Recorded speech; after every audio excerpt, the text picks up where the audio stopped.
जय श्री कृष्ण। ओम नमो भगवते वासुदेवाय। प्रिय भक्तगणों, आज मैं आपको एकादशी व्रत, निर्जला एकादशी व्रत में सुनी जाने वाली ग्यारस माता की कहानी सुना रहा हूँ। ग्यारस माता की कथा विशेष रूप से एकादशी व्रत से जुड़ी होती है। ग्यारस यानी एकादशी तिथि को भगवान विष्णु की पूजा का विशेष महत्व है और इस दिन व्रत रखने से सभी पाप नष्ट हो जाते हैं। ग्यारस माता की यह कहानी भी व्रत के नियमों और आस्था की महत्व को दर्शाती है। एक समय की बात है, एक नगर में एक व्यापारी रहता था। वह अत्यंत धनवान था, परंतु बहुत ही लोभी और पापी था। उसे ना तो धर्म में विश्वास था और ना ही व्रत उपवास में। उसकी पत्नी धार्मिक प्रवृत्ति की थी, परंतु पति के डर से वह भी व्रत नहीं रखती थी। एक दिन वह महिला नदी किनारे जल भरने गई। वहां कुछ स्त्रियां ग्यारस माता का व्रत कर रही थीं। उन्होंने उस महिला से पूछा, बहन, क्या तुमने भी ग्यारस माता का व्रत रखा है? उसने कहा, नहीं, मेरे पति व्रत उपवास नहीं मानते, इसलिए मैं नहीं रखती। तब एक वृद्धा बोली, बहन, ग्यारस माता का व्रत बहुत पुण्यदायी है। इससे दरिद्रता दूर होती है और संतान सुख भी प्राप्त होता है। वृद्धा की बातों में से प्रभावित होकर उस महिला ने मन में निश्चय किया कि वह गुप्त रूप से व्रत करेगी। वह हर एकादशी को बिना बताए व्रत रखने लगी।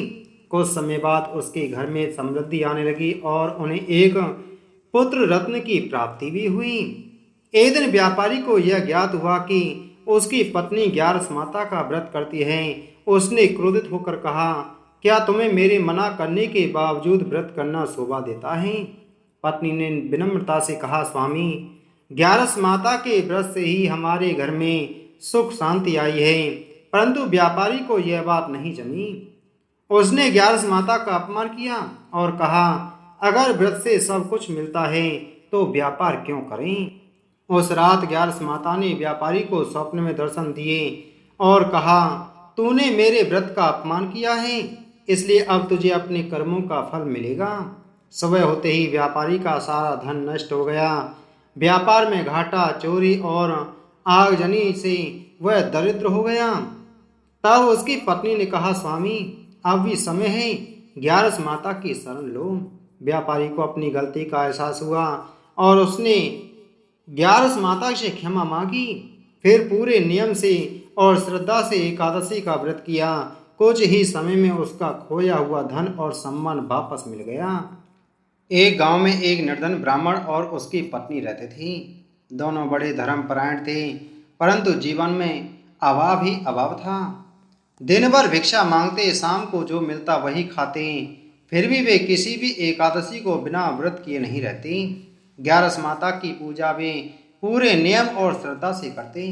वे कहते, माता हमारे साथ हैं, वो एक दिन सब ठीक करेंगी। एक बार गांव में भयंकर सूखा पड़ा। भिक्षा मिलना बंद हो गया। खाने को कुछ नहीं था।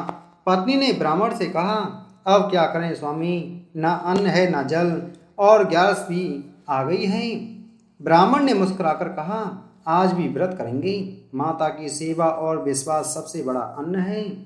दोनों ने निर्जला एकादशी का व्रत किया। रात को ग्यारस माता उनके स्वप्न में प्रकट हुई।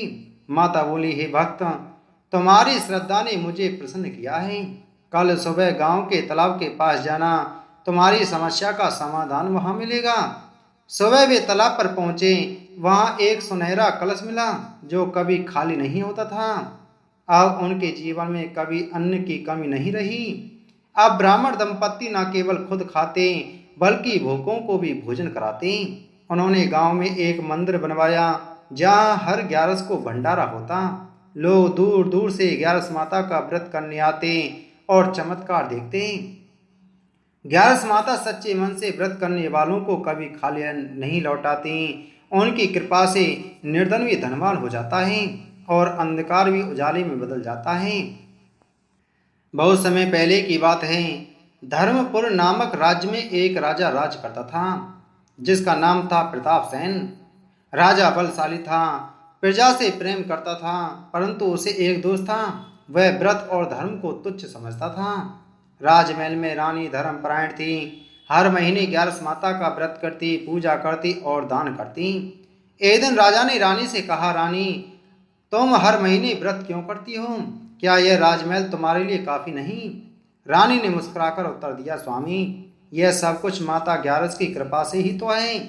राजा हंसकर बोला, अगर तुम्हारी माता इतनी शक्तिशाली हैं तो मेरे युद्ध जीतने में क्यों मदद नहीं करती? कुछ ही समय बाद पड़ोसी राज्य ने आक्रमण कर दिया। राजा युद्ध में गया पर हार का सामना करना पड़ा। राजा का पूरा सैन्य बल पराजित हो गया। वह स्वयं घायल हो गया। जैसे तैसे वह जान बचाकर लौट आया। राजमहल में रानी ने उसका उपचार किया और कहा, स्वामी, आप भी माता ग्यारस की शरण में जाइए, वे क्षमा करेंगी। हार कर राजा ने पहली बार ग्यारस माता का व्रत किया। रात्रि में ग्यारस माता ने दर्शन दिए। वे बोली, राजन, तूने धर्म का उपहास किया परंतु अब पश्चाताप किया है। मैं तुझे एक और अवसर देती हूँ। अगले दिन राजा के घाव ठीक हो गए। उसका आत्मबल लौटा। उसने फिर से सेना तैयार की और इस बार युद्ध में विजयी हुआ। अब राजा ने राजमहल में भव्य ग्यारस माता मंदिर बनवाया। प्रजा को हर महीने एकादशी व्रत करने को प्रेरित किया। रानी ने पूरे राज्य में भंडारे की परंपरा शुरू की। ग्यारस माता केवल गरीबों की नहीं, राजा और महाराजाओं की भी माता हैं। वे हमें सिखाती हैं, घमंड नहीं, श्रद्धा रखो। यदि आप भी उनके व्रत को प्रेम और नियम से करें तो जीवन में कोई बाधा टिक नहीं सकती। भक्तों, ग्यारस माता केवल सोने के मंदिरों में नहीं बसती, वो तो वहां आती हैं जहां दिल सच्चा होता है। बहुत समय पहले की बात है, एक गांव में भीकू नामक एक गरीब किसान रहता था। उसके पास ना अच्छा घर था, ना पैसे, लेकिन मन में भगवान और ग्यारस माता के लिए अपार श्रद्धा थी। हर महीने एकादशी आते ही वह व्रत करता, गौ माता को चारा देता, तुलसी की पूजा करता और कहता, हे ग्यारस माता, मेरे पास आपको चढ़ाने को सोना नहीं पर दिल से पूजा करता हूँ। गांव वाले उसका मजाक उड़ाते, तू क्या माता को खुश करेगा? तेरे पास तो कुछ खुद खाने को नहीं। भीखू हंसकर कहता, माता दिल देती हैं, थाली नहीं। एक बार की बात है, अकाल पड़ा, खेत सूख गई, लोगों ने पूजा पाठ छोड़ दिए, लेकिन भीखू ने हार नहीं मानी। उसने ग्यारस माता की मूर्ति को धोकर अपने टूटे घर में बिठाया। खुद भूखा रहा लेकिन माता को एक रोटी और थोड़ा गुड़ चढ़ाया। रात को आकाश से तेज प्रकाश उतरा। ग्यारस माता स्वयं प्रकट हुई और बोली, भीखू, तेरी भक्ति ने मेरा हृदय पिघला दिया। तूने मुझे सच्चे मन से बुलाया है, मैं आई हूँ। अगले ही दिन चमत्कार हुआ। उसके खेत में हरियाली लौट आई, कुएं में पानी भर गया।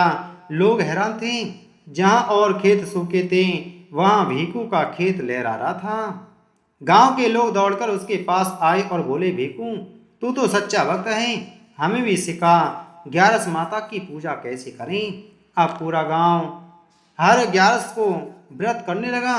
भीखू ने अपने खेत के कोने में ग्यारस माता का छोटा सा मंदिर बनवाया। वहां से आज भी गूंजता है, जय ग्यारस माता की।